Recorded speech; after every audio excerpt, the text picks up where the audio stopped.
BBC বাংলার সান্ধ্য অধিবেশন প্রবাহতে আপনাদের স্বাগত। আজ আপনাদের সাথে লন্ডন স্টুডিও থেকে আছি মানসী বড়ুয়া। বিবিসি বাংলার সব রেডিও শ্রোতাকে সুদীর্ঘ সময় আমাদের সাথে থাকার জন্যে, আমাদের বেতার সাংবাদিকতার ওপর আপনাদের আস্থা রাখার জন্য বিবিসি বাংলার সবার পক্ষ থেকে আন্তরিক ধন্যবাদ। আর ঢাকায় আমার সাথে থাকছেন আকবর হোসেন। শুরুতেই জানিয়ে দিব আপডেটগুলো। যে কোনো সময় ইসরায়েলের সামরিক অভ্যুত্থান, বিদ্রোহ করতে পারেন সেনাপ্রধান ইয়ার জামিল। আমেরিকা ব্যর্থ, এবার চীনকে নকল করে মিসাইল তৈরির উদ্যোগ।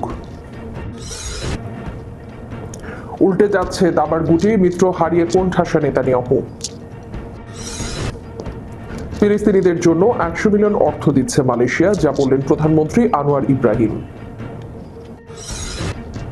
প্রধানমন্ত্রী মোদীকেও পদত্যাগ করতে হতে পারে, অমিত শাহের বিস্ফোরক মন্তব্যে ভারতীয় রাজনীতিতে তোলপাড়।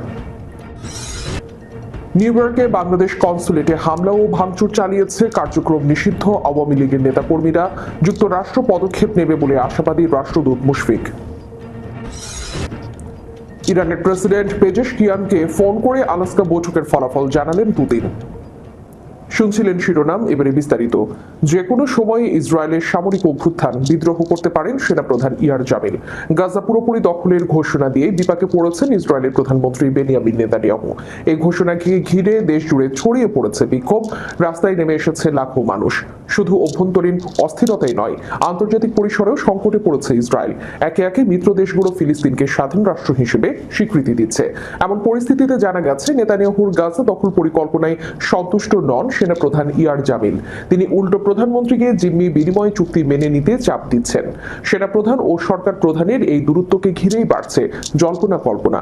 ইসরায়েলে কি হবে? সামরিক অভ্যুত্থান ঘটতে পারে। ইসরায়েলি সেনারা প্রকাশ্যে সতর্ক করেছে, পুরো গাজা দখল করতে প্রয়োজন দানবীয় শক্তি এবং বিপুল সংখ্যক সেনা। তাদের মতে হাজার হাজার সৈন্য মোতায়েন করলেও কাজটি সহজ হবে না। গাজা শহর পুরোপুরি ধ্বংস করতে লেগে যেতে পারে কয়েক মাস, এমনকি 1 বছরেরও বেশি সময়। এরই মধ্যে দীর্ঘমেয়াদী যুদ্ধে সেনাদের ভেতর ক্লান্তি, ভয় ও হতাশা বাড়ছে। 2 বছরের সংঘাতে প্রাণ হারিয়েছে শত শত সেনা। আত্মহত্যার প্রবণতাও বেড়েছে। মনোবল ভেঙে পড়ে, যুদ্ধ চালিয়ে যাওয়ার আগ্রহ কমে গেছে সেনাদের ভেতর। তবু নেতানিয়াহু নিজের পরিকল্পনা বাস্তবায়নে অটল।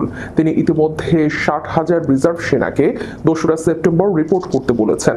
কিন্তু সেনাপ্রধান ইয়ার জামিল প্রকাশ্যে প্রধানমন্ত্রীর অবস্থানের বিরোধিতা করেছেন এবং জিম্মি বিনিময় চুক্তিকে সমাধান খুঁজতে আহ্বান জানাচ্ছেন। বেসামরিক সরকারের সঙ্গে সেনাবাহিনীর এমন দ্বন্দ্ব সামনে আসতেই প্রশ্ন উঠেছে, তাহলে কি ইসরায়েলের সামরিক অভ্যুত্থান অনিবার্য? বিভিন্ন জরিপ এবং বিশ্লেষণ বলছে এমন কিছু ঘটার সম্ভাবনা তুলনামূলক কম। শক্তিশালী ডিপ স্টেটও এই ধরনের পরিস্থিতি তৈরি হতে দেবে না। সবচেয়ে সম্ভাব্য যে চিত্র দেখা দিতে পারে তা হলো নেতানিয়াহুকে হয়তো হত্যা করা হতে পারে বা অন্য কোনো উপায়ে ক্ষমতা থেকে সরানো হবে। এরপর নতুন নির্বাচনের আয়োজন করা হবে। উল্লেখ্য, ইসরায়েলের ইতিহাসে ক্ষমতাসীন প্রধানমন্ত্রী হত্যার নজিরও রয়েছে। সব মিলে ইসরায়েলের সামরিক অভ্যুত্থান সরাসরি না ঘটলেও রাজনৈতিক অস্থিরতা এবং ক্ষমতার টানাপোড়েন যে নতুন দিগন্ত খুলে দিচ্ছে তা আর অস্বীকার করার উপায় নেই। আমেরিকা ব্যর্থ, এবার চীনকে নকল করে মিসাইল তৈরির উদ্যোগ। শেষ পর্যন্ত মিসাইলে চীনকে গুরু মানল যুক্তরাষ্ট্র। চীনের মতোই উন্নত মিসাইল চায় ট্রাম্প প্রশাসনের আমেরিকা। চীনের তৈরি PL-15 মিসাইল দিয়ে ভারতের বিরুদ্ধে যুদ্ধে বড় সাফল্য পেয়েছিল পাকিস্তান। এবার সেই মিসাইলের দিকে নজর পড়েছে যুক্তরাষ্ট্রের। চীনা PL-15 এর আদলে বিধ্বংসী মিসাইল তৈরি করতে চায় মার্কিন বিমান এবং নৌবাহিনী। এজন্য সরকারের কাছে প্রায় 12,000 কোটি টাকা বাজেট চেয়েছে তারা। গত মে মাসে ভারত পাকিস্তান সংঘর্ষে আলোচনায় আসে চীনের PL-15 মিসাইল। ভারতের অত্যাধুনিক যুদ্ধ বিমান ধ্বংস করে প্রথমবারের মতো যুদ্ধক্ষেত্রে শক্তিমত্তার জানান দেন এটি। শত্রুপক্ষের যুদ্ধ বিমান, ড্রোন এবং ক্রুজ মিসাইল ধ্বংসের জন্য নকশা করা হয়েছে PL-15। এটি সক্রিয় রাডার নির্দেশিত দূরপাল্লার আকাশ থেকে আকাশে নিক্ষেপ যোগ্য মিসাইল, যার পাল্লা 200 কিলোমিটারেরও বেশি এবং গতি শব্দের চেয়ে 5 গুণ বেশি। স্টাইলিশ এবং এলিগেন্ট নকশার এই মিসাইল J-10, J-6, J-20 এবং JF-17 এর মতো উন্নত যুদ্ধ বিমান থেকে উৎক্ষেপণ করা যায়। বিশেষভাবে তৈরি করা হয়েছে যাতে এটি J-20 স্টেলথ ফাইটারের অভ্যন্তরীণ অস্ত্র ভাণ্ডারে বহন করা যায়। একাধিক লক্ষ্যবস্তুতে আঘাত হানতে সক্ষম এই মিসাইল একবার উৎক্ষেপণের পর স্বয়ংক্রিয়ভাবে টার্গেট ধ্বংস করতে পারে, ফলে উৎক্ষেপণকারী বিমান দ্রুত নিরাপদ দূরত্বে সরে যেতে পারে। গত মে মাসের যুদ্ধে পাকিস্তান এই মিসাইল ব্যবহার করে ভারতীয় রাফাল যুদ্ধ বিমান ভূপাতিত করেছিল। বার্তা সংস্থা রয়টার্স জানায়, ভারতের সবচেয়ে বড় ভুল ছিল পাকিস্তানের হাতে থাকা PL-15 এর প্রকৃত রেঞ্জ সম্পর্কে ভুল ভুল ধারণা। ভারতীয় বিমান বাহিনী ভেবেছিল সর্বোচ্চ রেঞ্জ প্রায় 150 কিলোমিটার, কিন্তু বাস্তবে প্রায় 200 কিলোমিটার দূর থেকে উৎক্ষেপিত PL-15 সফলভাবে আঘাত হানে ভারতের গর্ব রাফালে। এই সাফল্যে মুগ্ধ হয়েছে মার্কিন সেনাবাহিনীও। তারা এখন PL-15 এর মতো উন্নত মিসাইল হাতে পেতে চাইছে। এজন্য যুক্তরাষ্ট্রের নিজস্ব IMA-260 মিসাইল উন্নয়নের কাজ দ্রুত এগিয়ে নেওয়া হচ্ছে।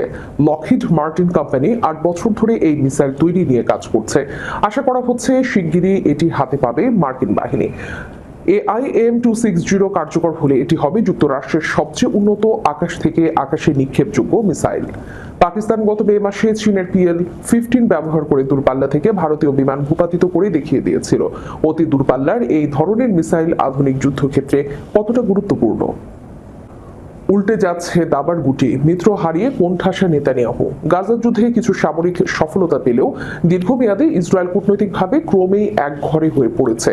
গাজা নিয়ন্ত্রণে রাখতে গিয়ে ইসরায়েলি প্রধানমন্ত্রী বেনিয়ামিন নেতানিয়াহু পশ্চিমা বিশ্বের সমর্থন হারাচ্ছেন, এমনটাই উঠে এসেছে রুশ সংবাদ মাধ্যম RT-র 23 আগস্টের একটি বিশ্লেষণধর্মী প্রতিবেদনে। শুরুতে আত্মরক্ষার অধিকার দেখিয়ে এই অভিযানকে সমর্থন করে যুক্তরাজ্য, ফ্রান্স সহ বিভিন্ন পশ্চিমা দেশ। কিন্তু সময় যত গড়িয়েছে ততই ইসরায়েলের যুদ্ধনীতি এবং নেতানিয়াহুর রাজনৈতিক অবস্থান নিয়ে প্রশ্ন তুলতে শুরু করেছে পশ্চিমারা। 2024 সালের শুরু থেকে ফিলিস্তিনি জনগণের পক্ষে আন্তর্জাতিক জনমত দৃশ্যমান হতে থাকে। একে একে স্পেন, নরওয়ে, আয়ারল্যান্ড সহ অন্তত 15টি পশ্চিমা দেশ ফিলিস্তিনকে স্বাধীন রাষ্ট্র হিসেবে স্বীকৃতি দেওয়ার ঘোষণা দেয়। তারা গাজা ভূখণ্ডকে ফিলিস্তিনি কর্তৃপক্ষের অধীনে আনার পরিকল্পনার কথাও তোলে। এই অবস্থায় ইউরোপীয় ইউনিয়ন ইসরায়েলের সঙ্গে চলমান সম্পর্ক পুনর্বিবেচনার হুঁশিয়ারি দেয়। যুক্তরাজ্য ইসরায়েলের সঙ্গে চলমান মুক্ত বাণিজ্য আলোচনা স্থগিত করে। ফ্রান্স প্রথমবারের মতো G7 ভুক্ত কোনো দেশ হিসেবে ফিলিস্তিনকে স্বীকৃতি দেওয়ার ঘোষণা দেয়। পরিস্থিতি আরও ঘোলাটে হয় যখন আন্তর্জাতিক অপরাধ আদালত নেতানিয়াহু এবং ইসরায়েলের সাবেক প্রতিরক্ষা মন্ত্রী ইয়োভ গালান্তের বিরুদ্ধে যুদ্ধাপরাধের অভিযোগে গ্রেফতারি পরোয়ানা জারি করে। এই পদক্ষেপ নেতানিয়াহুকে আরও কোণঠাসা করে তোলে। এত সব আন্তর্জাতিক চাপের মাঝেও নেতানিয়াহু নমনীয় না হয়ে উল্টো ইউরোপীয় নেতাদের বিরুদ্ধে সন্ত্রাসবাদে মদদ দেওয়ার অভিযোগ তোলেন। কিন্তু বিশ্লেষকদের মতে এই ধরনের কৌশল আন্তর্জাতিকভাবে ইসরায়েলকে আরও বিচ্ছিন্ন করে ফেলেছে। এমনকি ইসরায়েলের ঘনিষ্ঠ মিত্র হিসেবে পরিচিত মার্কিন প্রেসিডেন্ট ডোনাল্ড ট্রাম্পও এক পর্যায়ে নেতানিয়াহুর প্রতি ক্ষোভ প্রকাশ করেন। এক ফোনালাপে তিনি স্পষ্ট করেন গাজায় খাদ্য সরবরাহ বন্ধ রাখার মতো সিদ্ধান্ত তিনি মেনে নেবেন না। বিশ্লেষকরা বলছেন গাজার সামরিক অভিযানে কৌশলগত কিছু সাফল্য এলেও নেতানিয়াহুর আগ্রাসী এবং একপাক্ষিক কূটনৈতিক অবস্থান ইসরায়েলকে দীর্ঘমেয়াদে বড় ধরনের রাজনৈতিক এবং অর্থনৈতিক ঝুঁকির মুখে ফেলেছে। বিশেষ করে আন্তর্জাতিক সমর্থনের অভাবে ভবিষ্যতে ফিলিস্তিন প্রশ্নে ইসরায়েল যে আগের মতো শর্তহীন সমর্থন পাবে না তা এখনই স্পষ্ট হয়ে উঠেছে। ফিলিস্তিনের অবরুদ্ধ গাজাবাসীর প্রতি সংহতি জানিয়ে আরও $2.36 লাখ, $23.6 মিলিয়ন অর্থ সহায়তার ঘোষণা দিয়েছে মালয়েশিয়ার প্রধানমন্ত্রী আনোয়ার ইব্রাহিম। সংস্থাটি জানায় প্রধানমন্ত্রী আনোয়ার ইব্রাহিমের নেতৃত্বে হাজার হাজার মালয়েশিয়ান রাজধানী কুয়ালালামপুরের ঐতিহাসিক মারদেকা স্কোয়ারে সমবেত হয়ে গাজাবাসীর প্রতি সংহতি প্রকাশ করেন এবং ইসরায়েলের কার্যকলাপের নিন্দা জানান। বক্তৃতায় ইসরায়েলি প্রধানমন্ত্রী বেনিয়ামিন নেতানিয়াহুর প্রতি তীব্র নিন্দা জানান প্রধানমন্ত্রী আনোয়ার ইব্রাহিম। গাজায় নিরপরাধ শিশুদের উপর বর্বরতা চালানোয় তাকে নিষ্ঠুর ও উন্মাদ বলেও আখ্যা দেন তিনি। সাদা পোশাক পরা এবং ঐতিহ্যবাহী কেফিয়া স্কার্ফ পরে নারী, পুরুষ এবং শিশুরা গাজায় সমর্থনে একত্রিত হন, যেখানে প্রধানমন্ত্রী আনোয়ার ইব্রাহিম গাজা উপত্যকার যুদ্ধবিধ্বস্ত জনগণের জন্য আরও সহায়তার ঘোষণা দেন। মাই মালয়েশিয়া উইথ গাজা শিরোনামে আয়োজিত এই সমাবেশ ছিল 22 থেকে 24 আগস্ট পর্যন্ত চলা 3 দিন ব্যাপী সমুদ নুসান্তারা কার্নিভালের চূড়ান্ত পর্ব। এ সময় ইসরায়েলের ওপর বিদ্যমান চাপ অব্যাহত রাখতে মুসলিম উম্মাহ এবং আন্তর্জাতিক সম্প্রদায়কে আহ্বানও জানান তিনি। প্রধানমন্ত্রী মোদীকেও পদত্যাগ করতে হতে পারে, অমিত শাহের বিস্ফোরক মন্তব্যে ভারতীয় রাজনীতিতে তোলপাড়। 130তম সংবিধান সংশোধনী বিল নিয়ে ভারত জুড়ে রাজনৈতিক অস্থিরতা তীব্র হচ্ছে। বিরোধীদের অভিযোগ এই বিলের মাধ্যমে গণতান্ত্রিক কাঠামোকে দুর্বল করার চেষ্টা চলছে। এমন প্রেক্ষাপটে স্বরাষ্ট্রমন্ত্রী অমিত শাহের মন্তব্যে নতুন করে আলোড়ন ছড়িয়েছে। সংসদে আলোচনার সময় তিনি বলেন, আইনের শাসন সবার উপরে, প্রয়োজনে প্রধানমন্ত্রীকেও জবাবদিহি করতে হবে, এমনকি পদত্যাগ করতেও হতে পারে। তার এই বক্তব্য নিয়ে সংসদ ভবন থেকে সোশ্যাল মিডিয়া পর্যন্ত চলছে বিতর্কের পারদ। বিলটি পেশের পর থেকে বিরোধী শিবিরের নেতারা অভিযোগ করেছেন সরকার সংবিধানের মূল কাঠামোকে ক্ষতিগ্রস্ত করতে চাইছে। কংগ্রেস নেতা রাহুল গান্ধী দাবি করেছেন এটি সংবিধান আক্রমণের সমান, আমরা সর্বাত্মক আন্দোলনে নামব। অন্যদিকে তৃণমূল কংগ্রেস সাংসদ অভিষেক বন্দ্যোপাধ্যায় বলেছেন এই বিল জনগণের কণ্ঠরোধের ফাঁদ, সরকার জনসমর্থন হারিয়ে ভয় দেখানোর পথ বেছে নিয়েছে। অন্যদিকে বিজেপির পক্ষ থেকে অমিত শাহ জোর দিয়ে বলেছেন বিরোধীদের আতঙ্কের কোনো কারণ নেই, সংবিধানের কাঠামো অক্ষুণ্ণ রয়েছে, কিন্তু আইন ভাঙলে বা সাংবিধানিক সীমা লঙ্ঘন করলে প্রধানমন্ত্রীও রেহাই পাবেন না। আমাদের গণতন্ত্রের শক্তি এটাই। তার এই মন্তব্য বিরোধীদের মধ্যে এক ধরনের রাজনৈতিক অস্ত্র হিসেবে কাজ করছে। কংগ্রেস সাংসদ জয়রাম রমেশ বলেছেন অমিত শাহ নিজেই স্বীকার করেছেন এই বিলের পর পরিস্থিতি এমন দাঁড়াতে পারে যেখানে প্রধানমন্ত্রীর পদত্যাগ অনিবার্য হবে। গণমাধ্যমগুলোর ভিন্ন ভিন্ন দৃষ্টিকোণ থেকে ঘটনাকে বিশ্লেষণ করছে। দ্য হিন্দ লিখেছে অমিত শাহের মন্তব্য মূলত সাংবিধানিক দায়বদ্ধতার একটি জোরদার করতে হলেও এটি রাজনৈতিকভাবে বিপরীত বার্তাও বহন করেছে। টাইমস অফ ইন্ডিয়া বিশ্লেষণে বলেছে প্রধানমন্ত্রীর পদত্যাগ প্রসঙ্গ টেনে এনে স্বরাষ্ট্রমন্ত্রী বিরোধীদের হাতে অজান্তেই শক্তি তুলে দিলেন। আনন্দবাজার পত্রিকা বলছে বিতর্ক থেকে স্পষ্ট বিজেপির ভেতরেই চাপ অনুভব করছে, যা বিরোধীরা সুযোগ হিসেবে নেবে। নিউ ইয়র্কে বাংলাদেশ কনসুলেটে হামলা ও ভাঙচুর চালিয়েছে কার্যক্রম নিষিদ্ধ আওয়ামী লীগ নেতাকর্মীরা। যুক্তরাষ্ট্র পদক্ষেপ নেবে বলে আশাবাদী রাষ্ট্রদূত মুশফিক। যুক্তরাষ্ট্রের নিউ ইয়র্কে হামলা চালিয়ে ভাঙচুর করেছে বাংলাদেশ থেকে পালিয়ে যাওয়া দল আওয়ামী লীগের নেতাকর্মীরা। এতে বিক্ষুব্ধ দেশের মানুষ। কনসুলেটে হামলার ঘটনায় বিব্রত বাংলাদেশ সরকারও। জেনেভা কনভেনশন অনুযায়ী স্বাগতিক দেশকে ওই দেশে অবস্থিত সকল মিশনের নিরাপত্তা নিশ্চিত করতে হয়। তাই নিউ ইয়র্কের এই দূতাবাসের নিরাপত্তা নিশ্চিতের দায়িত্ব যুক্তরাষ্ট্র সরকারের। এই ঘটনার উদ্বেগ জানিয়েছে সিনিয়র সচিব পদমর্যাদার মেক্সিকোতে নিযুক্ত বাংলাদেশের রাষ্ট্রদূত মুশফিকুল ফরজ আনসারি। তদন্ত করে আইনানুগ ব্যবস্থা গ্রহণ করা জরুরি বলে মনে করেন তিনি। সোমবার সামাজিক যোগাযোগ মাধ্যমে দেওয়া এক পোস্টে তিনি লিখেছেন, নিউ ইয়র্কে অবস্থিত বাংলাদেশ কনসুলেটে আজ আওয়ামী লীগ সমর্থিত কতিপয় দুষ্কৃতিকারীরা হামলা ও ভাঙচুরের ঘটনা ঘটিয়েছে। অবিলম্বে এদের বিরুদ্ধে আইনানুগ ব্যবস্থা গ্রহণ জরুরি। আমি বিশ্বাস করি যুক্তরাষ্ট্রে আমাদের সহকর্মীরা বিষয়টি যথাযথ কর্তৃপক্ষের সঙ্গে আলোচনা করে প্রয়োজনীয় পদক্ষেপ নেবেন। যুক্তরাষ্ট্র প্রশাসনের প্রতি আহ্বান জানিয়ে তিনি বলেন, বিদেশে অবস্থিত সকল বাংলাদেশি মিশন ও দূতাবাস কর্মীদের নিরাপত্তা নিশ্চিত করা স্বাগতিক দেশের দায়িত্ব। বাংলাদেশের গণতন্ত্র এবং অর্থনৈতিক উন্নয়নের অন্যতম বৃহৎ অংশীদার যুক্তরাষ্ট্রের মাটিতে বাংলাদেশের পতিত স্বৈরশাসকের সমর্থকদের এমন নেককারজনক হামলা কোনোভাবেই গ্রহণযোগ্য নয়। দীর্ঘদিন হোয়াইট হাউস স্টেট ডিপার্টমেন্টের সাংবাদিক হিসেবে দায়িত্ব পালন করা এই রাষ্ট্রদূত বলেন, এই বিষয়ে আমার সহকর্মীদের প্রয়োজনীয় যে কোনো সহযোগিতা প্রদানে আমি প্রস্তুত।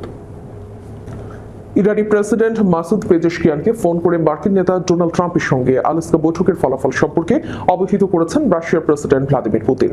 সোমবার ক্রেমলিনের প্রেস সার্ভিস এক বিবৃতিতে এই তথ্য জানায়। বিবৃতিতে বলা হয়েছে, প্রেসিডেন্ট ভ্লাদিমির পুতিন ইরানের প্রেসিডেন্ট মাসুদ পেজেশকিয়ানের সঙ্গে টেলিফোনে কথোপকথন করেছেন।